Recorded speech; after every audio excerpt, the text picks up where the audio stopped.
नमस्कार विद्यार्थी मित्रांनो, आपण सहाव्या वर्गाच्या 8वा धडा बघतोय.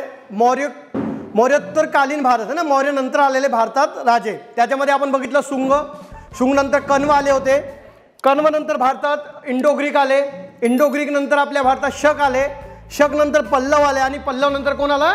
कुशाण आला. कुशाणमध्ये आपण बघितलं कनिष्क है ना, हा महान राजा झाला होता. कुशाण नंतर आपण गुप्त बघितलं. गुप्त राज्याची स्थापना श्रीगुप्त याने केली. श्रीगुप्तचा मुलगा कोण? चंद्रगुप्त प्रथम आणि नंतर चंद्रगुप्त प्रथमचा मुलगा समुद्रगुप्त आणि त्यानंतर चंद्रगुप्त द्वितीय अशा प्रकारे राजे झालेले आहेत. त्यांच्याबद्दल माहिती ही आपल्याला फहियान नावाच्या चीनी यात्री आला होता त्याच्या ग्रंथामधून भेटत असते. ठीक आहे. गुप्त नंतर एक साम्राज्य बनलं, त्याला म्हणतात वर्धन साम्राज्य. हे वर्धन राज्य घराणे गुप्त काळात एवढं मोठं झालं. गुप्त काळ जसा मोठा होता, समुद्रगुप्ताने एवढा मोठा साम्राज्य निर्माण केला होता, तसा वर्धन साम्राज्य एवढा मोठा नव्हता. तर गुप्त साम्राज्याचे सामर्थ्य कमी होऊ लागल्यानंतर उत्तर भारतात अनेक राज्य उदयाला आली. वर्धन राजघराण्याचे राज्य त्यापैकी एक होते. हे बघा, आपण बघितलंय की जेव्हा गुप्त साम्राज्य होता भारतात तेव्हा दक्षिण भारतात वाकाटक होते. कोण होते? वाकाटक होते. आणि जेव्हा कुशाण साम्राज्य होता, कनिष्क राजा होता, तेव्हा दक्षिण भारतात सातवाहन राजे होते. कोणते राजा होते? सातवाहन, महाराष्ट्रात है ना. तर आता जेव्हा गुप्त साम्राज्य आला तेव्हा दिल्ली जवळ असणाऱ्या थानसर या ठिकाणी प्रभाकर वर्धन नावाचा राजा राज्य करत होता. कोण राज्य करत होता? प्रभाकर वर्धन नावाचा राजा राज्य करत होता. त्याने वर्धन घराण्याची स्थापना केली. आता बघा, गुप्त घराण्याची स्थापना कोणी केली? श्रीगुप्तने. तसा वर्धन घराण्याची स्थापना कोणी केली? प्रभाकर वर्धन या राजाने केली. आणि त्या प्रभाकर वर्धनचा जो मुलगा होता तो होता हर्षवर्धन. कोण होता? हर्षवर्धन. हर्षवर्धनाने वर्धन साम्राज्याचा विस्तार केला. हर्षवर्धनने काय केला? तर वर्धन साम्राज्याचा फार मोठा विस्तार केला. त्याच्या कारकिर्दीत वर्धन साम्राज्याचा विस्तार उत्तरेला नेपाळ, दक्षिणेला नर्मदा नदी, पूर्वेला आसाम आणि पश्चिमेला गुजरात पर्यंत. म्हणजे बघा, इथं बघू आपण मॅपमध्ये. तर जे गुप्त साम्राज्य होता, वर्धन साम्राज्य होता, वर्धन साम्राज्य हा कुठून सुरू झाला? नेपाळ पासून. कुठपर्यंत? तर नर्मदा नदी इथं आहे ना, इथं हे तापीच्या वर हे नर्मदा नदी इथपर्यंत काय होता? हा वर्धन साम्राज्य तयार झाला होता. इकडून आसाम पासून इकडून गुजरात पर्यंत हा वर्धन साम्राज्य गेलेला होता. ठीक आहे. कामरूप म्हणजे प्राचीन आसामचा राजा भास्कर वर्मन याच्याशी त्याचे मैत्रीचे संबंध होते. त्यावेळेस आसाममध्ये इथं कामरूप म्हणतात, आसामला काय म्हणतात? कामरूप. इथं राजा होता भास्कर वर्धन. त्याच्यासोबत या हर्षवर्धनची कशी होती? मैत्री होती. काय होती? मैत्रीचे संबंध होते. हर्षवर्धनाने आपला राजदूत चीनी दरबारात पाठवला होता. बघा, हर्षवर्धनाने आपला राजदूत कुठे पाठवला होता? चीनमध्ये पाठवला होता. ठीक आहे. हर्षवर्धनाने चीनच्या सम्राटाबरोबर मैत्री प्रस्थापित केली होती. हर्षवर्धनाने कोणासोबत मैत्री प्रस्थापित केली होती? चीनच्या राजासोबत मैत्री प्रस्थापित केली होती. त्याने त्याची राजधानी कन्नौज येथे प्रस्थापित केली होती. कुठे प्रस्थापित केली होती? कन्नौज. हा बघा, हा कन्नौज आहे. दिसते हा गंगा, यमुना आणि हे चंबल नदीच्या खोऱ्यात. कुठे आहे हा? कन्नौज. कन्नौजमध्ये त्याने आपली राजधानी प्रस्थापित केली होती. कोणी? मी आपली राजधानी कुठे प्रस्थापित केली होती? कन्नौजमध्ये. कोणाबद्दल सांगतोय मी? हर्षवर्धन. कोणाबद्दल सांगतोय? हर्षवर्धन है ना. हर्षवर्धन याने आपली राजधानी कन्नौज येथे स्थापन केलेली होती. त्याच्या कारकिर्दीत व्यापाराची भरभराट झाली. कशाची भरभराट झाली? व्यापार वाढला. लोक इकडून तिकडे वस्तू विकायला जात होते. राज्याच्या उत्पन्नाचा खूप मोठा हिस्सा तो प्रजेच्या हितासाठी वापरत असे. आपली जातीची इन्कम होती, लोकांकडून तो कर घ्यायचा, कर कास्तकारांकडून. आणि ते पैसे कुठं वापरायचे बेटा? लोकांच्या हितासाठी. लोकांच्या हितासाठी म्हणजे लोकांसाठी, आरोग्यासाठी, रस्ते है ना, या सगळ्या पाणी सुविधा, या सगळ्यांसाठी तो पैसे वापरत होता. दर 5 वर्षांनी तो स्वतःची सर्व संपत्ती प्रजेला दान करत असे. बघा, दर 5 वर्षांनी इथं सरकार बदलते आणि तो काय करायचा? दर 5 वर्षांनी आपली पूर्ण संपत्ती प्रजेला दान करून टाकायचा. घ्या म्हणे, टेन्शनच नाही है ना. बरं.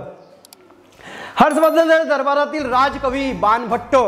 आपण कनिष्कच्या दरबारातील समुद्रगुप्तच्या नाही, कोणाच्या दरबारातील बघितलं रे आपण? अश्वघोष बघितलं ना आपण. कनिष्कच्या. आपण कनिष्कच्या दरबारातील कवी बघितला. कोण? अश्वघोष. तसा वर्धनच्या दरबारात कोण कवी होता बेटा? बाणभट्ट. कोण होता? बाणभट्ट. त्याने काय लिहिलं? हर्षचरित हा हर्षवर्धनाच्या जीवनावरील ग्रंथ लिहिला. काय लिहिला? हर्षचरित हा ग्रंथ लिहिला. कोणी लिहिला? या बाणभट्ट या नावाच्या कवीने. कोणाच्या राजा दरबारात होता तो? हर्षवर्धनच्या दरबारात होता है ना. आणि हर्षचरित म्हणजे कोणाबद्दल सांगितलेलं नाही? हर्षवर्धनची माहिती दिली आहे. त्याचा जीवन कसा होता, तो कसा राजा होता ना. तो प्रजेशी कसा वागायचा ही सगळी माहिती या हर्षचरित या ग्रंथामध्ये दिलेली आहे. आणि हा ग्रंथ कोणी लिहिला? बाणभट्ट यांनी लिहिलं. त्याच्या आधारे हर्षवर्धनाच्या कारकिर्दीची माहिती मिळते. हर्षवर्धनाने बौद्ध धर्माचा स्वीकार केला होता. हर्षवर्धनाने काय केला होता? बौद्ध धर्माचा स्वीकार केला होता. कोणत्या धर्माचा? बौद्ध धर्माचा स्वीकार केला होता. व इतर धर्मांनाही उदार आश्रय दिला. सहिष्णू पण होता तो, म्हणजे सगळ्या धर्मांना तो चांगली वागणूक द्यायचा आहे ना, दुसऱ्या धर्मांना पण तो चांगली वागणूक द्यायचा. हर्षवर्धनाने रत्नावली, नागानंद आणि प्रियदर्शिका अशी 3 संस्कृत नाटके लिहिली. बघा, हर्षवर्धन लिहत पण होता, पुस्तके सुद्धा लिहायचा तो राजा होता. तरी त्यांनी 3 पुस्तकं लिहिल्या. कोणकोणत्या? रत्नावली, नागानंद आणि प्रियदर्शिका. बोला, रत्नावली, नागानंद आणि प्रियदर्शिका. त्याच्या काळात युआन सॉन्ग हा बौद्ध भिक्षू चीनहून भारतात आला होता. बघा, आता आपण शिकलो गुप्त काळात कोण आला होता? फहियान आला होता. कोण आला होता? फहियान आला होता. तर वर्धनच्या काळात कोण आला बेटा? Yuan song. कोण आला? Yuan song. आणि तो काय होता? चीनी नागरिक होता, है ना, चीनी यात्रेकरू होता. आणि तो भारतभर फिरला. कुठं फिरला? भारतभर फिरला. नालंदा विद्यापीठात तो 2 वर्ष राहिला होता. किती वर्ष राहिला तो? 2 वर्ष. कुठे राहिला? नालंदा विद्यापीठ. विद्यापीठ म्हणजे जे कॉलेज असतात ना, मोठे मोठे आपले, युनिव्हर्सिटी असते. 10वी 12वीची एक्झाम देतात त्याची युनिव्हर्सिटी असते. तशी आपल्या देशात एक मोठी विद्यापीठ होती नालंदा. पूर्ण जगात फेमस होती ती. तिथं शिकायला लोक बाहेरून यायचे. तर आता कोणती आहे? ऑक्सफोर्ड आहे, मँचेस्टर आहे, हे सगळे अमेरिकेमध्ये आहेत ना आताचे युनिव्हर्सिटीचे 1 नंबर 2 नंबर आहेत. आणि आपली युनिव्हर्सिटी मुंबई आणि बँगलोरची SSC काहीतरी आहे, सायन्स टेक्नॉलॉजी काहीतरी, ती कुठं आहे आता? कोणत्या नंबरवर आहे? 500 नंबरवर आहे ना. पूर्वी किती नंबरवर होतो आपण? 1 नंबरवर. आता किती नंबरवर आहोत? 500. म्हणजे आपली प्रगती झाली आहे ना. प्रगती झाली का? अधोगती झाली. हा बौद्ध भिक्षू चीनहून भारतात आला होता. ठीक आहे. तो 2 वर्ष राहिला. त्याने चीनमध्ये गेल्यावर बौद्ध ग्रंथाचे चीनी भाषेत भाषांतर केले. त्यांनी काय केले? बौद्ध ग्रंथाचे चीनी भाषेत भाषांतर केले. बौद्ध ग्रंथ कोणत्या भाषेत लिहिले होते? पाली भाषेत लिहिले होते ना. मग त्यांनी काय केले? त्याचे रूपांतर हे बौद्ध आपलं चीनी भाषेत केले. युआन सॉन्ग भारतभर फिरला. त्याने महाराष्ट्रातील लोकांविषयी मोठे गौरवपूर्ण उद्गार काढले होते. बघा, तो भारतभर फिरला. त्याने महाराष्ट्रातील लोकांविषयी मोठे गौरव म्हणजे चांगली गोष्ट बोलला होता तो महाराष्ट्राबद्दल. काय बोलला होता? महाराष्ट्राचे लोक मानी आहेत. काय आहेत? मानी. मानपान करतात लोकांचे ना. कोणी गेला तर त्याला एकदम व्यवस्थित, या दादा, पाणी प्या, बसा, जेवण करा, असं अशा प्रकारे मान देतात. कोणी उपकार केलं तर ते नेहमी स्मरतात. कोणी त्यांना मदत केली, त्यांच्यावर उपकार केला तर नेहमी लक्षात ठेवतात. कोण? महाराष्ट्राचे लोक. असं कोणी लिहिलंय? युआन सॉन्गने लिहून गेलाय. किती वर्षपूर्वी? 2000 वर्षापूर्वी. पण जर कोणी त्याचा अपमान केला तर तो गय करत नाही. जर महाराष्ट्रीयन लोकांचा कोणी अपमान केला तर त्याला ते सोडत बिडत नाही. म्हणजे काही फालतू वाटायला जायचं नाही आमच्या. संकटात सापडलेल्या माणसांना आपल्या प्राणाचीही पर्वा न करता ते मदत करतात. संकटात जर कोणी सापडला असेल तर आपल्या प्राणाचीही पर्वा करत नाही महाराष्ट्रीयन लोक, असं त्याने लिहून ठेवलं आहे. आणि हे खरं आहे. शरण आलेले असते अपाय करत नाही. आणि जर त्यांच्या शरण कोणी आला, त्यांना कोणी सरेंडर केला किंवा त्यांच्याकडे कोणी आला मदत मागायला, तर त्याला ते मदत करतात, है ना. काय करतात? मदत करतात. अपाय करत नाही म्हणजे त्याला धुतकारत नाही, त्याची मदत करतात. कोण? महाराष्ट्रीयन लोकांबद्दल युआन सॉन्गने लिहून ठेवलं आहे त्याच्या पुस्तकात. हे बघा, ही नालंदा विद्यापीठची बिल्डिंग आहे. हे आता पण आहे बिल्डिंग, दिसते. हे पुरातत्वीय आहे ना, खोदून बिदून काढलंय. म्हणजे जुन्या काळी फार मोठी असेल ते. आता 1700-1800 वर्ष झाले, काय हाल झालं होईल त्याचा. तरी आता आपला पुरातत्व विभाग त्याची काळजी घेतोय म्हणे. चला ठीक आहे, पुढे. ईशान्य भारतातील राज्यसत्ता. आतापर्यंत जे शिकलो आपण ते उत्तर भारतातील राज्यसत्ता बघत होतो. आता कुठं बघायची आपल्याला? ईशान्य भारतातील. कुठली बघायची? ईशान्य भारतातील राज्यसत्ता. कामरूप बघितला आपण. इथला जो राजा होता प्रभाकर वर्धन, हा हर्षवर्धनचा मित्र होता. प्रभाकर वर्धन नाही रे, काय नाव सांगितलं जाऊ द्या. इथला जो राजा होता तो हर्षवर्धनचा मित्र होता. हे कामरूप म्हणून राज्य होता. आता ईशान्य भारतात कोणकोणते राज्य झाले ते आपल्याला बघायचं आहे. ठीक आहे, चला एक एक करून आपण बघून घेऊ कोणकोणते राज्य होते. भारतातील मणिपूर प्रदेशातील उलुपी या राजकन्येच्या अर्जुनाबरोबर विवाह झाल्याची कथा महाभारतात आली आहे. बघा, महाभारत माहिती आहे तुम्हाला? महाभारतात अर्जुन महाधनुर्धर झाला होता, पांडव होता अर्जुन ना.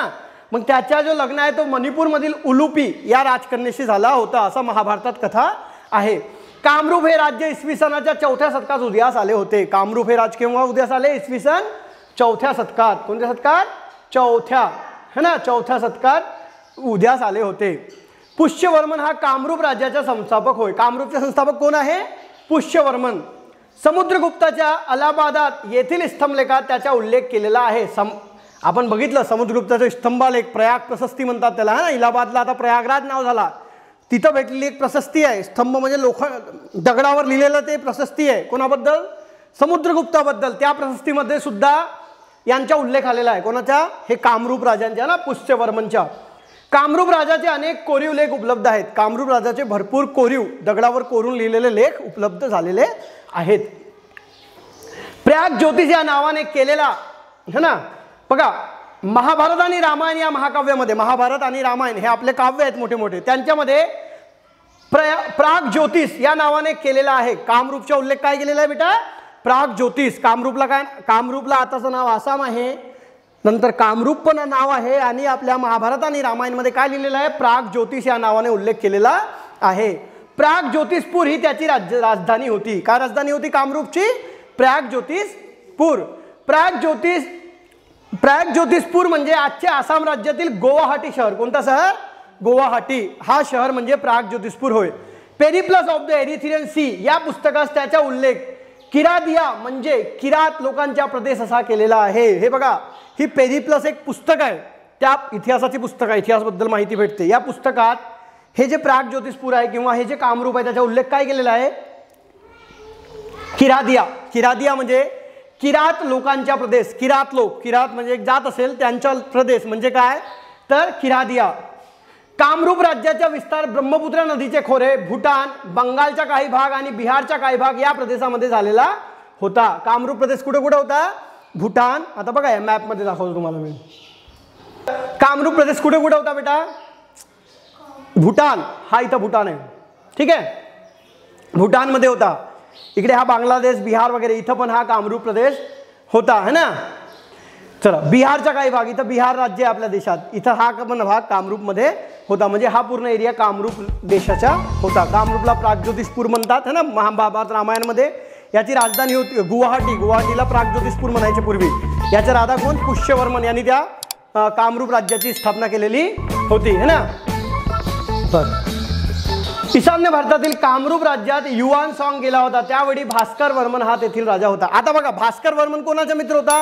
हर्षवर्धनचा, है ना. वर्धन साम्राज्याची स्थापना कोणी केली? प्रभाकर वर्मननी. आणि भास्कर वर्मन कुठला होता? कामरूपचा होता. हा कोणाचा मित्र होता? हर्षवर्धनचा मित्र होता, है ना. आणि जेव्हा युआन सॉन्ग आला होता तेव्हा कोणाच्या काळात आला होता युआन सॉन्ग? हर्षवर्धनच्या काळात आला होता. आणि हा हर्षवर्धन हा भास्कर वर्मनचा मित्र होता. युआन सॉन्ग कामरूपमध्ये पण गेला. या पाठात आपण मौर्य नंतरच्या काळाची उत्तर भारत आणि तेथील विविध राज्यांचा परिचय करून घेतला आहे. तसेच त्या सुमारास ईशान्य भारतात काय परिस्थिती पाहिले आहे. पुढील पाठात आपण त्याच सुमारास दक्षिण भारतात असलेल्या राज्यांचा परिचय घेणार आहोत. बरं, आतापर्यंत जे आपण शिकलो ते काय शिकलो बेटा? उत्तर भारतात कोणकोणते राजे झाले आपण शिकलो आतापर्यंत, है ना. 16 महाजनपासून सुरू केलं तर हर्यक वंश, नागवंश, नंदवंश, मौर्यवंश, त्यानंतर शुंगवंश, शुंगनंतर कण्ववंश, कण्वनंतर आपण काय बघितलं? इंडो ग्रीक आले. इंडो ग्रीक नंतर कोण आले? शक लोक आले. शक नंतर पल्लव लोक आले. नंतर कुशाण राजा बघितला, कनिष्क, त्यानंतर गुप्त साम्राज्य, त्यानंतर बघितलं वर्धन साम्राज्य. हे 6व्या शतकापर्यंत आपण पोहोचलोय. किती शतकापर्यंत पोहोचलोय आपण? 6व्या शतकापर्यंत. आतापर्यंत आपण जे बघितलं फक्त उत्तर भारताची माहिती बघितली. आता आपल्याला दक्षिण भारतात वाकाटक, सातवाहन, पल्लव, पांड्य, चोळ याबद्दल माहिती पुढच्या पाठात बघायची आहे, ठीक आहे. बरं, आता माहित आहे का तुम्हाला? माहित आहे का? काहीच माहिती नाही तुम्हाला? नाही, ठीक आहे. भारतीय परंपरेनुसार प्राचीन काळी काश्मीरचे नाव कश्यपपूर असे होते. काय होते? कश्यपपूर. कोणी विचारलं काश्मीरचे नाव सांग रे, काय सांगायचं? कश्यपपूर. ग्रीक इतिहासकारांनी, ग्रीक म्हणजे कोण? युनानी इतिहासकार, ते सिकंदर बिकंदर, है ना. त्याचा उल्लेख कॉस्पिरास, कॅस्पिटिरॉक, कॅस्पेरिया असं केलेला आहे. महाभारत काळात कंबोज घराण्याचे राजे तेथे राज्य करण्याचा उल्लेख येतो. महाभारत जी आहे आपला, महाभारत पांडव कौरव, तर कोण राज्य करत होता? इथं कंबोज राजघराणे राज्य करत होते. अशोकच्या काळात काश्मीर मौर्य साम्राज्यात समाविष्ट झाले. कोणाच्या काळात झाले बेटा? सम्राट अशोक मौर्य साम्राज्याच्या काळात हा मौर्य साम्राज्यात काश्मीर समाविष्ट झाले. इसवी सनाच्या 7व्या शतकात करकोट घराण्याचे राज्य काश्मीरमध्ये होते. कोणत्या घराण्याचे? करकोट. 7व्या शतकामध्ये, है ना. जेव्हा वर्धन राजघराणा होता उत्तर भारतात, आणि वर्धन राजघराणा जेव्हा संपत आला तेव्हा काश्मीरमध्ये कोण होते बेटा? करकोट राजघराणा होता. कल्हणाने त्याच्या रजतरंगिणी या ग्रंथात त्याची माहिती दिलेली आहे. कल्हण नावाचा एक रायटर होता, त्यांनी राजत रंगिनी नावाची पुस्तक लिहिली आहे. आणि काश्मीर बद्दल सर्वात जास्त माहिती कुठून भेटते? या पुस्तकातून. कोणत्या पुस्तकातून? राजत रंगिनी कल्हणने लिहिलेली पुस्तक आहे. तिथून आपल्याला काश्मीर बद्दल भरपूर माहिती मिळत असते की तिथं कोणकोणते राजे झाले, कसे झाले, कोणता राजा केव्हा झाला, त्या सगळ्या गोष्टी. आता या पाठावरचा स्वाध्याय बघून घेऊ आपण. ठीक आहे. पहिला प्रश्न, भारतात सोन्याची नाणी पाडण्याची सुरुवात करणारा राजा कोण? कोण होते? कुशाण. कोण होते? कुशाण यांनी सर्वात पहिले सोन्याची नाणी बनवली. ठीक आहे. कनिष्काने काश्मीरमध्ये वसवलेले शहर, कनिष्कने काश्मीरमध्ये एक शहर वसवले, त्या शहराचे नाव काय सांगा?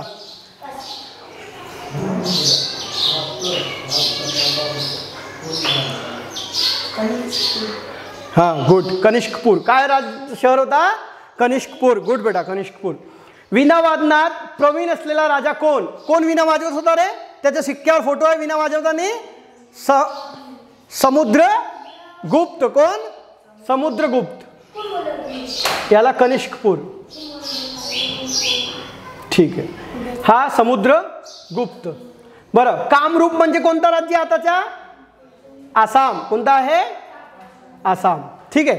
पाठातील नकाशाने की गुप्तांच्या आधुनिक शहरांच्या नावांची यादी करा. ते जे मॅप आहे त्या मॅपवरून आपल्याला त्या शहरांची यादी करता येईल. बरं, सम्राट कनिष्क हा कुशाण साम्राज्यातला महान राजा झाला. त्यांनी बौद्ध धर्माची 4थी परिषद भरवली. त्यांनी त्याचे राज्य मोठे केले. तो एकदम उदार राजा होता. त्यांनी सवंची सुरुवात केली. भरपूर आहे.